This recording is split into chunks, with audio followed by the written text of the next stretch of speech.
All right. The Gospel of Matthew is most important to us for bringing us nearest to the testimony book and for the preserving sayings of Jesus which ring true and which were either unknown to or omitted by Luke because of their particularist Jewish complexion.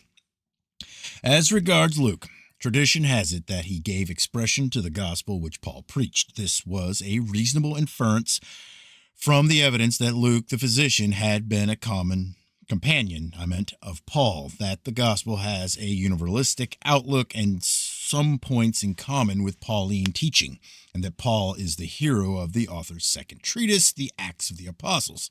It is unlikely, however, that Luke was the author, since the gospel must be dated around AD 105 and the Acts at least a year or two later, but there is no reason why he should not have had access to Lucan material, such as the diary sections used in the Acts preserved at Philippi or elsewhere in Greece. The character of the third gospel is quite different to that of Mark and Matthew. It has even stronger apologetic interests in relation to the Roman authorities, and the preface suggests that the author designed his book for, or at least had in mind, the interested non-Christian reader. He is writing at a time rather more favorable for the Christians, such as we experienced in the reign of Trajan, and he avoids reference to internal church problems. He is a good evangelist, but not a keen controversialist. He is urbane, prone to idealize, and to tone down harshness. The Jesus he portrays is a more gentle, sympathetic figure, healing and teaching out of innate virtuousness and love for humanity, correcting the widespread view that the Christians were subversive and haters of mankind. The author's devotion to the Christ is rather like that of Damas, who early in the 2nd century composed the life of his teacher, the famous sage Apollonius of Tyana. With Luke, the Hebraic and the Hellenic are happily integrated, and he is much influenced by the Greek Old Testament. In the sermon of Jesus at Nazareth, there is introduced the incident of the widow of Sarepta in the time of Elijah and the cure of Naaman the Syrian in the time of Elisha. In the nativity stories of John the Baptist and Jesus, the evangelist borrows from the story of the birth and infancy of Samuel, even applying to Jesus the language of Samuel 2:26. The aged Simon may have come from the Nazarene leader Simon, son of Cleophas, who was alive in the reign of Trajan and reputed centurion, but he also bears a likeness to the old priest Eli of the Samuel story, and the name of Anna the prophetess is that of Samuel's mother. Like the Old Testament Hannah, Elizabeth, mother of the Baptist, longs for a son, and when her petition to God is heard, she dedicates the child to the Lord as a perpetual Nazarite and sings a song of thanksgiving. The Magnificat, as Rendell Harris established, is the song of Elizabeth, not of Mary, and to be compared with Samuel 2:1-10. The correspondences are too considerable for more coincidence. Luke is the only evangelist to give the age of Jesus at the beginning of his ministry, namely about 30 years old. This may be quite unhistorical and based on the age at which David began to reign, and perhaps also on the age that Joseph was made Viceroy of Egypt. We have illustrated in Part 2, Chapter 3, the combining of David and Joseph messianic material. Luke's Gospel is more purposefully biographical than Mark. Like Matthew, the author uses Mark as a groundwork and has had access to a version of the teaching document, and he probably follows the order of the second source more faithfully. But he brings in additional matter obtained from other sources and evidently has been at pains to seek out supplementary information, some of which may have come from Nazarene circles. We have remarked on his probable knowledge of Simon, son of Cleophas, and he does introduce Cleophas himself in the story of the two disciples on the way to Emmaus. Conceivably, the other was Simon.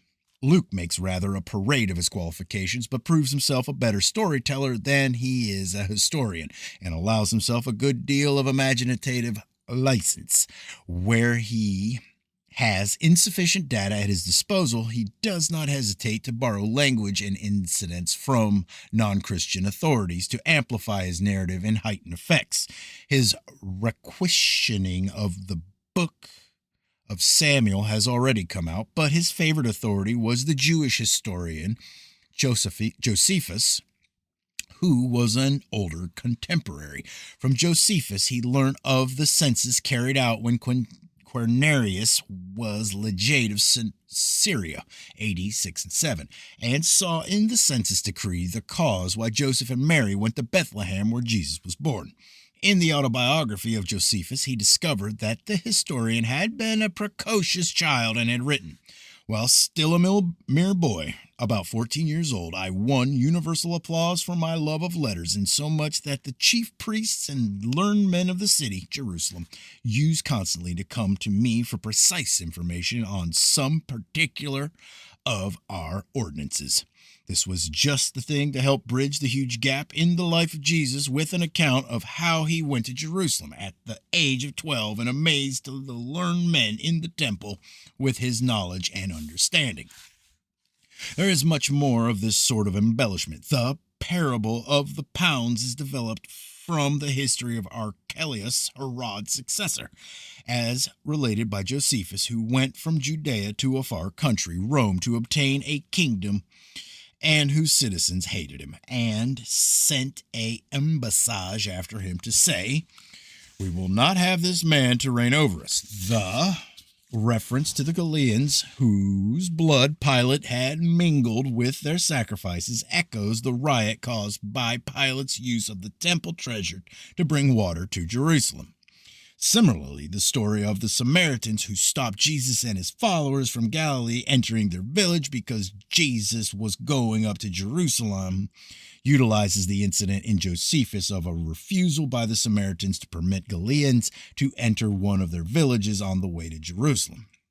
Then there is Luke's version of the healing of the centurion's servant, where he has added that the Roman official loveth our nation and hath built us a synagogue. He bears a likeness to the Roman legate of Syria who befriended the Jews when the Emperor Gaius insisted on placing his statue in the temple and had told them, "For I am under authority as well as you," which is nearest to what the centurion says in Luke, "For I also am a man set under authority." Apart from Josephus, Robert Graves has detected Luke's employment of elements of the first chapter of The Golden Ass by Lucius Apollonius. Above page 170, I think, above pp 170, 175f. In his account of the two disciples on the road to Emmaus, from the various indications of Luke's reading and other considerations, his gospel is probably to be dated, as we have suggested, around AD 105. Another characteristic of this evangelist is to adapt the wording of his Christian sources to suit the environment with which his Greek readers were familiar. In the sermon, Matthew speaks of one man who built his house on a rock and another who built his on sand. Luke changes this to a man who dug deep and laid the foundations on a rock, while the others built his on the surface without a foundation. In the case of the cured paralytic, Mark says that those who brought him uncovered the roof by breaking it up, appropriate to an Eastern mud roof, and Luke makes them remove tiles. The Jesus of Luke, still very much the Messiah, the Son of David, but he is also to be known as Son of God, revealing his quality as the seeker and savor of all lost souls, whatever their nationality. Thus, Luke skillfully managed to have the best of both worlds. The gospel in Asia is represented by John, which, while it shows some familiarity with the synoptic tradition, stands largely on its own and creates a problem which would not have been nearly so difficult to solve and not the book been quite impossibly attributed to the Apostle John, the son of Zebedee, a Galilean fisherman. The error partly arose from concluding that the anonymous beloved disciple who had leaned on the breast of Jesus at the Last Supper must be one of the 12. But on this occasion, someone whom Jesus greatly trusted could have been present in addition to the 12, namely the man in whose house the celebration was held and who would be entitled to a place of honor next to Jesus. The 12 minus Judas, but including John, the son of Zebedee, were in hiding at the time of the crucifixion. But the beloved disciple was at the cross and was told by Jesus to take his mother Mary into his own house. It is in the highest degree improbable that the humble Galilean fisherman owned a house in Jerusalem and had ready access to the palace of the high priest. Peter, also a Galilean fisherman,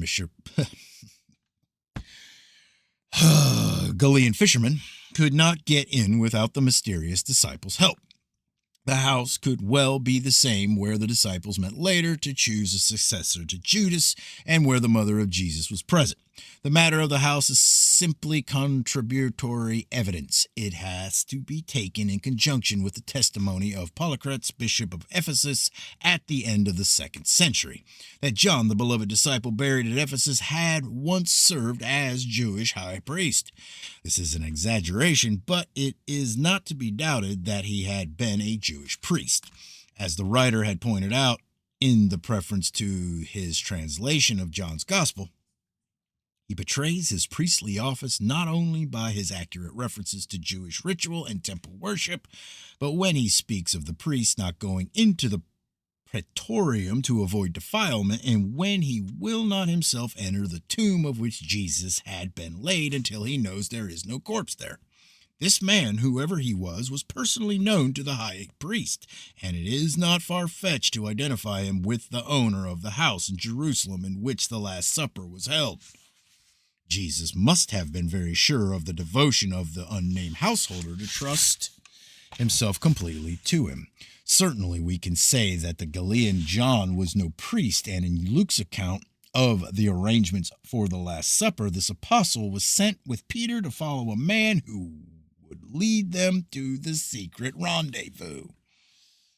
Hold on.